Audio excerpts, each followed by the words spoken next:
Halo guys, ketemu lagi bareng gua Malda Wiradinata masih di Dongeng Sebelum Tidur. Sesuai request kalian, kali ini Dongeng Sebelum Tidur bakal ceritain salah satu serial killer yang cukup melegenda dan kisahnya sangat menyeramkan, di mana si pembunuh menjadikan korbannya kue dan sabun. So, sebelum kita mulai, ini dia Leonarda Cianciulli.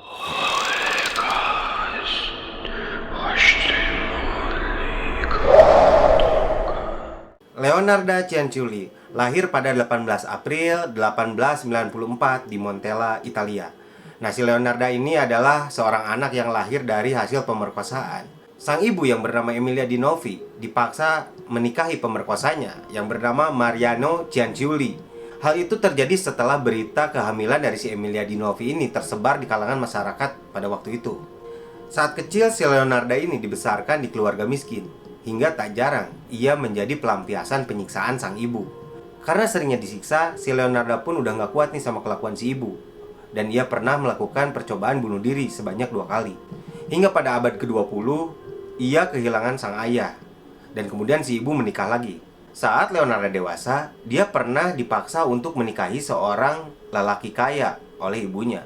Namun Leonarda lebih memilih menikah dengan seorang petugas kantor pencatatan yang bernama Raffaele Pansardi. Semasa pernikahannya dengan Pansardi, Leonarda mengalami 17 kali kehamilan.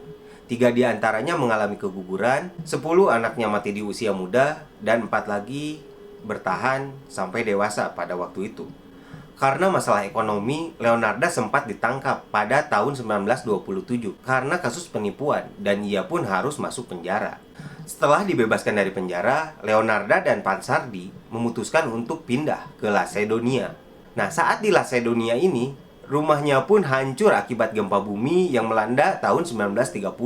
Tak lama kemudian, keluarga mereka pun pindah lagi ke Correggio, sebuah kota di provinsi Reggio Emilia. Nah, disebutkan juga bahwa si Leonarda ini adalah sosok yang sangat mempercayai tahayul, seperti ramalan astrologi dan hal-hal mistis gitu. Pernah suatu ketika, dia mendatangi seorang peramal dan peramal itu pun menyebutkan bahwa ketika si Leonarda ini menikah dan mempunyai anak, semua anak-anaknya akan mati dalam usia muda. Nah, hal itulah yang membuat Leonarda sangat protektif kepada 4 anaknya.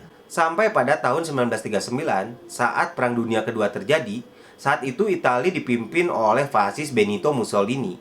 Nah, mereka mulai banyak merekrut warga-warga sipil untuk dijadikan militer. Nah, salah satunya yang ditunjuk adalah Giuseppe Pansardi, anak tertua dari Leonarda dan juga anak kesayangan si Leonarda. Nah, karena dia tuh orang yang percaya sama hal-hal tahayul dan mistis, untuk melindungi si anaknya ini, si Giuseppe ini, Leonarda memutuskan satu-satunya cara untuk menyelamatkan si Giuseppe ini yaitu dengan melakukan pengorbanan manusia. Nah, yang jadi korban pertamanya adalah Faustina Sati. Tak lain adalah klien si Leonarda saat menjadi peramal. Dan reputasi Leonarda sebagai peramal sangat diakui pada waktu itu. Nah, si Faustina Sati ini adalah seorang wanita yang sedang mencari jodoh.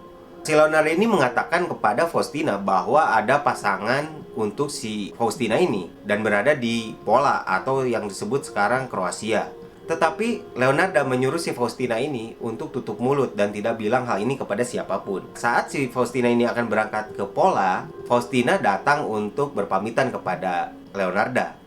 Nah, pada saat itulah Leonarda memberikan anggur yang beracun sampai si Faustina ini pingsan dan tubuhnya diseret ke dalam lemari. Kemudian dipotong menjadi 9 bagian. Nah, setelah dipotong-potong menjadi 9 bagian, si Leonarda ini memasukkan darah si Faustina ke dalam baskom. Dan potongan tubuh si Faustina ini dimasukkan ke dalam panci. Kemudian ditambahkan 7 kilo kaustik. Hingga campuran tersebut menjadi bubur yang sangat gelap dan pekat. Kemudian dia membuangnya ke dalam septic tank. Sedangkan untuk darahnya sendiri, dia tambahkan margarin, coklat, tepung, telur, ya bahan-bahan kue, dan dia buat menjadi kue. Nah, yang parahnya, hasil kue yang dia buat dari darah tersebut, dia bagikan kepada tetangganya. Dan sisanya dia makan dengan anaknya si Giuseppe itu. Korban yang kedua adalah Francesca Soapi yang terjadi pada tanggal 5 September 1940. Sama seperti si Faustina tadi, dia dibunuh dengan diracun dahulu menggunakan anggur dan dia bunuh pakai kampak. Dan puncaknya pada tanggal 30 September 1940, Virginia Cacioppo menjadi korban terakhir pembunuhan yang dilakukan Leonarda. Pembunuhan ini terungkap setelah saudara ipar si Cacioppo ini merasa kehilangan saudaranya ya si Cacioppo ini secara tiba-tiba. Dia kemudian melaporkannya kepada polisi setelah mengetahui bahwa si Cacioppo terakhir kali terlihat memasuki rumah Leonarda. Walaupun pada awalnya si Leonarda ini tidak mengaku, namun setelah ada dugaan keterlibatan si Giuseppe, anaknya si Leonarda, akhirnya Leonarda mengaku juga. Nah, yang bikin merinding kali ini pengakuan Leonarda kepada polisi bahwa potongan daging si Cacioppo ini dia gunakan untuk membuat sabun. Gila nggak tuh? Misalkan lu mandi kan pengen wangi gitu, pakai sabun tiba-tiba kok bau amis pas baca ingredientsnya gitu. Dari darah, dari daging anjir. Pada tahun 1946, pengadilan menyatakan bahwa si Leonarda ini bersalah karena melakukan 3 pembunuhan dan dia dijatuhi hukuman 30 tahun penjara. Tak hanya itu, si Leonarda juga harus menghabiskan 3 tahunnya di rumah sakit jiwa. Akhirnya pada 15 Oktober 1970, saat usianya 76 tahun, Leonarda pun meninggal di rumah tahanan wanita di Pozzuoli akibat menderita pitam otak dalam waktu yang lama. So, bagaimana kisah kali ini guys? Jangan lupa like, share, dan komen. Gua Malda Wiradinata. Selamat tidur.